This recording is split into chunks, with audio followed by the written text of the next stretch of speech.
1998 সালে একদল ডেকোরেশন কর্মী একটি বিল্ডিংয়ে কাজ করতে গিয়ে হঠাৎই একটি নারী স্টিলের সিংহ দেখে ভয় পেয়ে যায়। কিছুক্ষণের মধ্যেই পুলিশ ও সাংবাদিকরা ঘটনাস্থলে পৌঁছে তদন্ত শুরু করে, কিন্তু সেখানে কেউ কিছুই ঠিকমতো বুঝতে পারেনি। যারা রিপোর্ট করতে গিয়েছিল তারা হঠাৎ মানসিকভাবে অসুস্থ হয়ে পড়ে।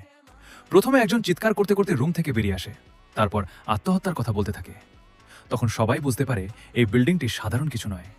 পরে সরকার এক গুণিন/তান্ত্রিক নারীকে গডেস ডেকে আনে সমস্যার সমাধানের জন্য। প্রথমে সবাই ভেবেছিল তিনি অনেক শক্তিশালী, কারণ তিনি বুঝতে পেরেছিলেন যে বিল্ডিংটিতে ভূত রয়েছে। সেই ভূতগুলো যেন এক গভীর অন্ধকারে ভাসমান ছিল এবং তারা বেঁচে থাকার জন্য জীবিত মানুষদের গ্রাস করত। পুরো বিল্ডিংটাই যেন তাদের দখলে চলে গিয়েছিল। গুণিন একটি উপায় বের করেন। তিনি নিজের রক্ত ছিটিয়ে সেই অশুভ শক্তিকে দুর্বল করার চেষ্টা করেন। এরপর তিনি একটি আয়না ব্যবহার করে সেই আত্মাগুলোকে আক্রমণ করতে চান, কিন্তু আয়নার ভেতরে প্রবেশ করার পর অশুভ আত্মাগুলো তার দিকে তাকিয়ে থাকে। তিনি কিছুই বুঝতে না পেরে একটি কাগজ খুঁজে পান, যেখানে 1990 সালের একটি